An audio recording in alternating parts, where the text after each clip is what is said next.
Can you use everything you got? Then Monday night rolls around and you realize there's a shot. You're only 10 points away. All those times when your team had no fight, they're just so gosh darn frail. Then your star quarterback let another deep ball sail, and your third round pick bet on his team.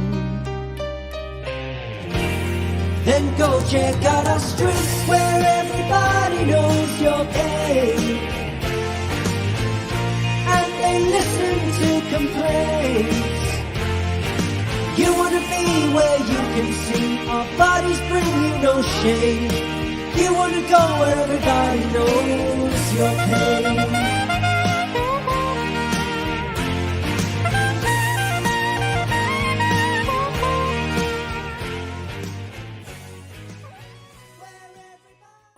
Welcome back to another episode of Dad Bod Fantasy Squad. I am here with Alex. What's up, dude? Not much, man. You know, this is, I think, for most people, last week before playoffs. It is. It's the week, probably one of the most important weeks of fantasy football. It's right? Do or die week. Yes, it's do or die week. Yeah, I have a couple leagues that I have at least I could think of 2 redraft leagues that this week is vastly important for me. One should be a walk-in. The other one should be I'm gonna need some help, but I'm ready for it. For it. It's gonna be kind of a tough Sunday in general. There's a lot of games that have a ton of rain. We have a lot of guys that are playing injured. There's a lot of weird things going on this week in the week of NFL, and I'm gonna run through some of these players that of note playing with injuries or are out. Trevor Lawrence should be starting today. Kind of wild. We saw him pretty much needing a cart off the field. He looks to start today. Dipping all of Evan Ingram owners. That may be the one. I don't know how I feel about Calvin Ridley. I would assume they want to get rid of the ball quick. No Christian Kirk. Parker Washington, it becomes an interesting streaming option. Right. Breece Hall, he was questionable all week. I think he missed 2 practices this week. He's expected to play versus the Texans. Yeah. He's a tough start lately. Yeah, I'm still flip-flopping between him and Clyde Edwards-Helaire this week. Which is the grossest thing you thought you would ever say, I'm sure. Yeah, but it's like the Jets are just so bad offensively. It really sets Breece Hall. It's hard. I mean, he's run against stacked boxes all day. ETN was listed as questionable due to a rib injury, is expected to play. He played through, I believe, the same injury last week. This one was interesting. Kenneth Walker and Zach Charbonnet are both listed as questionable, but both expected to play versus the 49ers. I'm surprised to see Kenneth Walker back already. Yeah. It's a weird week to want to play him, too, against the Niners D. Tough matchup. Taysom Hill is out. Jawan Johnson is listed as questionable. Chris Olave, who is battling a sickness, an illness. He had the flu. Yeah, he is questionable, but is expected to play. It's announced he's active. They just came out and said he's going to play. He's not going to be operating at 100%. But you have 2 other you actually have 3 injuries on that Saints offense right now. So, you know, he's still going to get you at least probably like 7 to 10 targets. It's hard to want to throw him in there. Panthers, the secondary has been nice, and him battling a flu. Flu game, Chris Olave. Flu game. I think that about covers it. Tyler Higbee inactive, but I don't know if anybody really necessarily needed. Rashid Shaheed is inactive. Vita Vea is inactive. It's gonna be tough for the Saints. Let's get into some of these start sits because I pulled some from Twitter. We want to make sure if you're hopping on here, we're gonna answer what our best guess is as who you should play for week 14. Our first one that I saw, which I thought was pretty interesting. Justin Fields or Josh Dobbs. I think it's pretty easy though, right?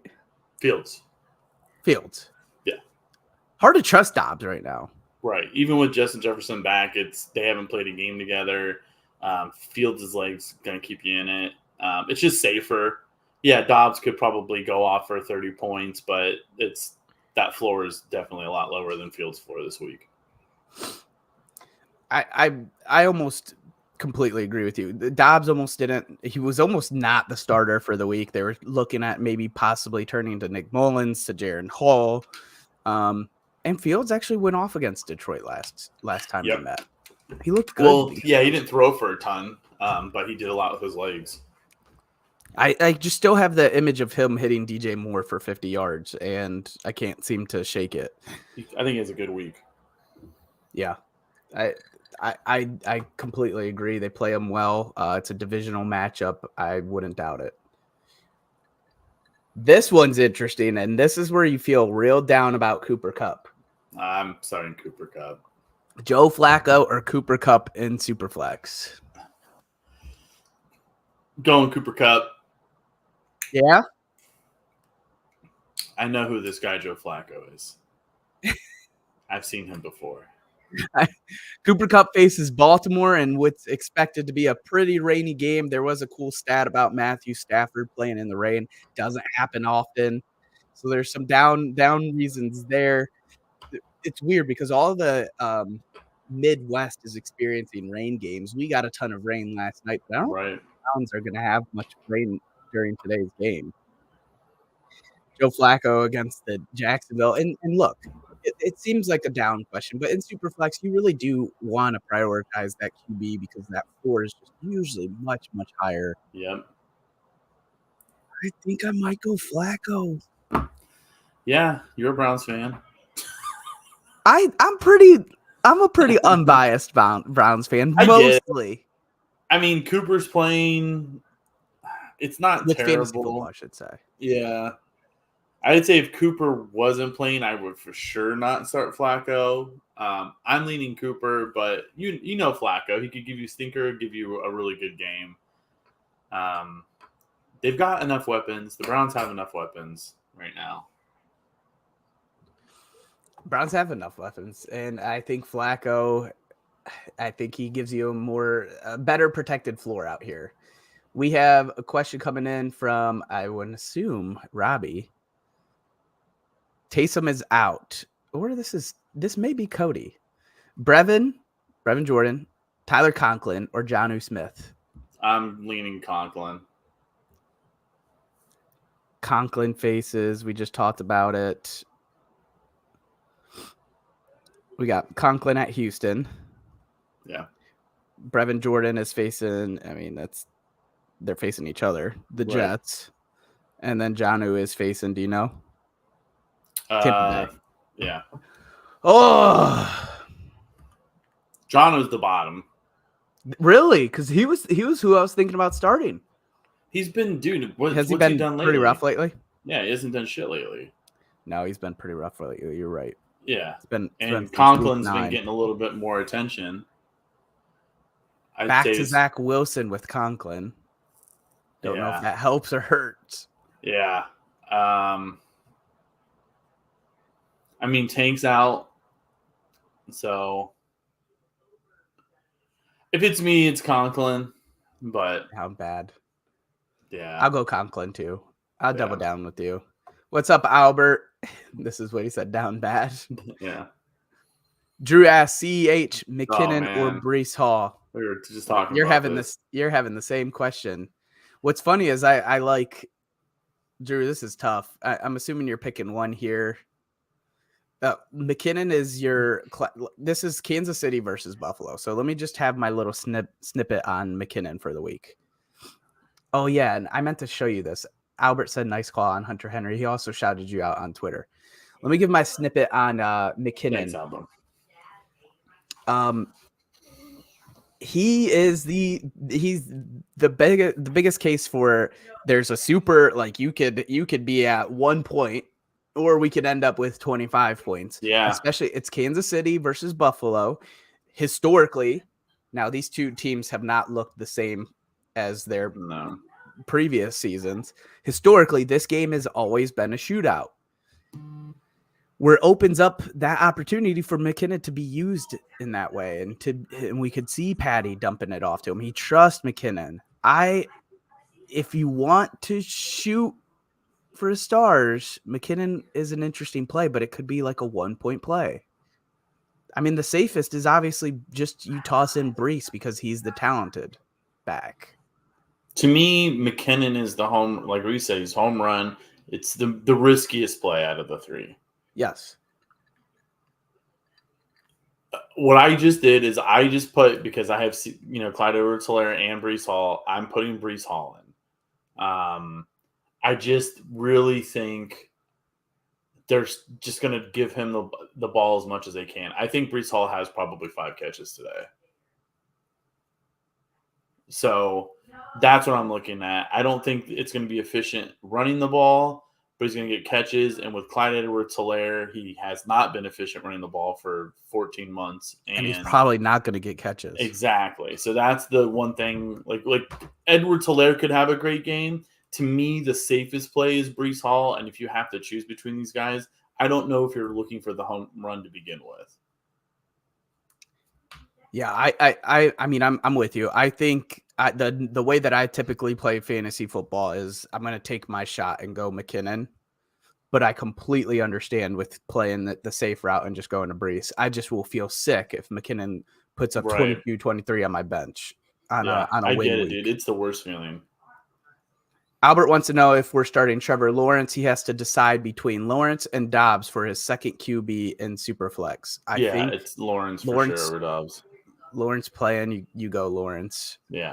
Now it's tough defense, obviously. Let me see if Denzel Ward is in, because that does weirdly change a ton on their defense. I think Ward's playing. Is he? Let me double check. I'm pulling it right now. He's out. Oh. Yeah. I would go Lawrence. Oh, the baby. Cade Otton or Gerald Everett. Otton goes against Atlanta, who has been 27th ranked against the tight end, so they give up quite a bit to the tight end. They've been better on the outside. And Everett goes against Denver, who has also been terrible against the tight end. They're ranked 31st. Probably going Gerald Everett. I think I am too. I think Godwin has a better game this week. I just think the Chargers. I mean, this has got to be Staley in his attempt to be fighting for his job. So it's not like they're just gonna go under a rock here. Like, no, they have to keep trying to win, and he's trying to save his job. So his whole job is based on if they're playing well, even though I think it's already written in stone. Yeah, I think that's Bill Belichick's job next year. That's the rumor right now, right? Yeah. Andrew Orlovsky was saying that. Thanks, Drew, for tuning in. We got this one I thought was really interesting. Brees Hall, Keaton Mitchell, D-Hop, or Drake London. Pick 2, Alex. I'm probably going Mitchell and D-Hop. Interesting. You got some Mitchell love. It's so risky. It's just, but like London's on the, it's like being on the Falcons is so tough. Hall, we already touched on. D-Hop is the only receiver on the freaking Titans. So, and Levis does throw him the ball. Yeah, and D-Hop's the safest for me. I think Drake London's an interesting play this week. Tampa Bay secondary has been horrendous recently. Terrible. Very terrible. Which kind of opens up, like, again, this is a game that's a must win for them, right? I mean, this is Atlanta versus Tampa Bay. This is potentially the division winner. Yeah. I would go D-Hop, Drake London. I think that's about right. Now, I have so much love for Keaton Mitchell, so I'm trying not to let my bias get in the way here. That's where I would have actual bias. Hopkins plays Miami. They're gonna have to throw. Yeah, I'd probably go the wide receivers also. D-Hop and Drake London. Yeah, I mean Mitchell is good, but it's like unless he's getting a touchdown, he's going to be under 10 points for you. Pick one full PPR: Gibbs, Montgomery, Keaton, Mitchell. Montgomery. Montgomery over Gibbs. Yeah. It's definitely one of those two. Yeah, Mitchell's not in the discussion. I feel bad for who has to pick that. I would probably go Gibbs here. It's Picking tough. that every week sucks. It's just hard for me not to. I mean, we got to put it this way: David Montgomery scored a touchdown out of the last 4 games in a row. I mean, he's got 1, 2, 3, 4, 5, 6, 7, 8, 9, 10 in like 8 games, 10 touchdowns in 8 games, and he's going to get you at least 15 touches. That's just hard. Yeah. Kincaid or Everett? I think this is a pretty easy one, personally. I mean, you're going Kincaid. Even Knox is back, right? Knox is back, but I mean, I think you got to. He still was doing better even with him in. Yeah, I'm definitely going Kincaid. To be honest though, I don't love Kincaid this week. Really? Against Kansas City? Not expecting a big shootout? I don't. I think it'd be the opposite. I think if it's a closer game, it's Kincaid's probably going to be utilized more. I think there is going to be a lot of points scored, but I think it's downfield, and I think it's a lot of Gabe Davis and Diggs this week. I love Gabe Davis against this matchup. This is where he usually shines. Like, he just dominates here. That's what I'm saying. I think this is a big Gabe Davis week. I think Kincaid probably gets you anywhere between 4 and 10 points. So it's not a terrible play, but I don't think he has a really big week. Let's go to the next one. Keaton Mitchell or CEH. I thought this would be interesting based on your Keaton Mitchell love that was shown a little bit here earlier. Probably. I don't know, man. Mitchell's better. But like, are they gonna give him 6 touches? Like, I'm probably going Clyde Edwards-Helaire. I think it's safer. I think I go Keaton here, by the way. I get it, dude. I like Keaton more. I think he's better. I just think Clyde Edwards-Helaire might get like 8 more touches. This could be a big week for Keaton in general, right? We get back from the bye. Harbaugh was once seen saying something along the lines, he's a rookie. We don't want to kind of just shove him out there. We want him to kind of learn and slowly integrate in the offense. You come back after a bye, figure that's a good time. If he's been heating up, let's kind of get him more involved. Let's make him a bigger part of this offense. Yeah. They don't have their stud tight end. Kind of some holes to fill. Odell's a little banged up, who's been a big part of this offense. I don't know. Yeah. I think it really this week, I think kind of shows us, are they looking to kind of feature Keaton a little bit more than what we've seen so far? I agree. I mean, you're expecting him to get, you would think you'd get more out of him than like Gus Edwards this week. Yeah. Here's this one I thought is pretty tough. Kyren Williams, Breece Hall, Mike Evans, Jalen Waddle, half PPR, pick one. Only one, which I think is pretty tough. Mike has been just dominating. Mike Evans, yeah, Mike Evans. Kyren has been too, though. You bench Kyren? I'm trying to think. Who are the Rams playing today? They play Baltimore. I don't love that. Shit. I think you have to play Kyren because he's going to get a tutty. You'd go Kyren over. I'd go Kyren, Evans, Waddle, and then Breece obviously last. Yeah, I probably stick with your Mike Evans love. Baltimore scares me a little bit. Yeah. their defensive front. We haven't talked about it. Doesn't seem to get talked about how bad Waddle has been on the season. It's not. I wouldn't necessarily say it's been like he's been really bad. It's just Tyreek Hill has just been a god. Well, I think that's part of the issue, but I mean, he's wide receiver 27 in PPR. Yeah. That's rough for the capital that you spent on him in redraft. 100%. I mean, I have him in one league, and I expected him to finish anywhere between like wide receiver 8 to like 14. And it's like, what the shit? We'll save this for another episode, but we should talk about what his dynasty price should be. D-Mont versus Kenneth Walker. I think this is a D-Mont answer. Yeah, Kenneth Walker going against Niners. Niners is a little bit gonna be tough. And you got Zach Charbonnet, who's been mixing in there more. They're both a little banged up. You go with the guy that's healthy and you know that's gonna get touches, right? Yeah. Let me get one more here. 1 second. Keep going back and forth on Tua or Fields in 6-point for all TD scoring. Please help. Tua. Tua or Fields? I think it's gonna be close. I mean, that's I guess a bad problem to have, but I'm probably going Tua. I think I go Tua as well. 6-point.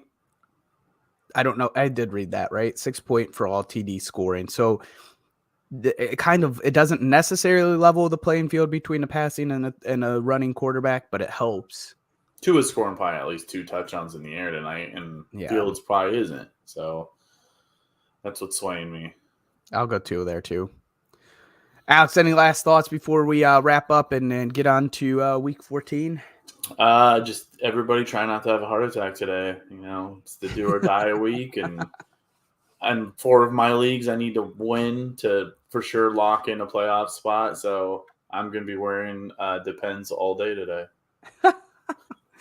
Nino asked a quick question: need 1 QB and 1 flex. Dobbs or Stroud versus the Jets. Stroud. Gibbs versus Chicago or Rice versus Buffalo. Gibbs and Stroud. QB, 1 flex.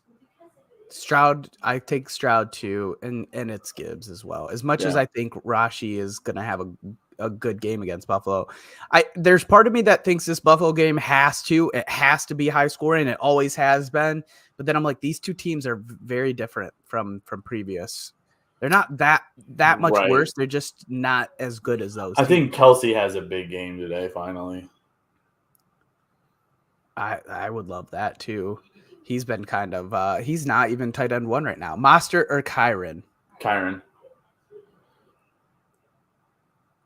Yeah, Kyron. Mostert. I said Mostert. You got Mostert on your hot dog? I'll go Kyron there too. Lawrence or Stroud? Stroud, they both have tough matchups. I think I go Stroud, not dealing with the severe high ankle sprain that Lawrence is. Yeah, they could take him out at any point. Yeah, they still have Noah Brown, and I think Robert Woods is playing. Not saying Robert Woods is anything, but there's enough there for Stroud to be busy. Roshan, or I assume this is CEH. Clyde Edwards-Helaire. Man, that's tough. Is Deontay playing or what? Is he still out? He's playing. Because Deontay is still playing, I go with CEH because I think it's Roshan and Deontay, and Khalil Herbert is now the 3rd string back for whatever reason.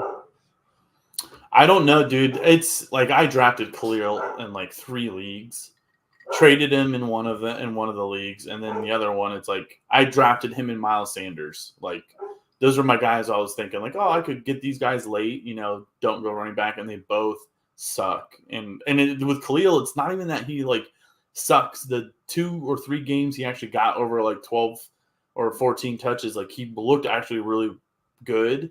But once again, the Bears coaching staff is atrocious. Like we talk about Staley, but the Bears don't know what the hell they're doing.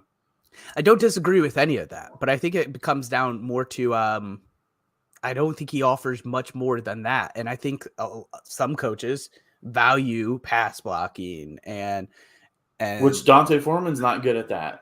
No, but that's why I think Roshan's been getting the bird. Well, I really do. I think it's going to be a split backfield between Roshan and Khalil. I think Foreman, as crazy as it sounds, I think he's the one who's going to. I mean, he was a healthy scratch for 4 weeks behind those two. Yeah, but then he looked really good after that. But the weird thing is, all 3 of these running backs have looked good when they've given 60% or 65%. So then they'll split it up between them, and then they all look not that great. And you're like, what the hell are they doing? Yeah, because they don't get to cook. Right. So I don't know. It's coaches thinking they're being smarter than what it's like, this is football, dude. Hand them the ball and let them work. Ryan, so I think we're going CEH here.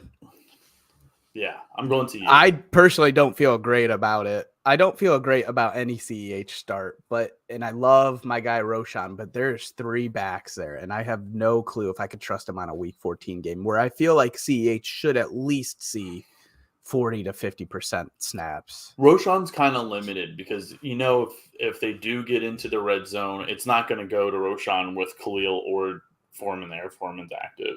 It's going to go to one of those 2 guys. Yeah. Roshan going to would have to. Yeah, I see what he'd have to get a lot of catches. It'd have to be a dump off game. And even then, Khalil Herbert has shown that he's good. I mean, he had 2 plays over like 40 yards catching the ball this year. It's just tough. It's fast. Yeah. All right. That wraps up our start sit show. If you have more questions, our shit show. If you have more questions, make sure you hit us up at DadBodFS. We'll be answering all the way up to game time. I promise we'll try to be as active as possible. And enjoy week 14. Hope you get into playoffs. Hope you win it all. Maybe some of your playoffs have started, so I hope you win round 1 if you are one of those leagues that start early still. Weird.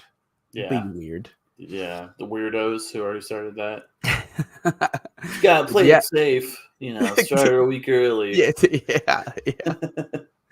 Or there's some people that are like, yeah, we still have 2 weeks of the regular season left. Week 18 is championship week. Yeah. Yeah, week 18 is really important. Like, what?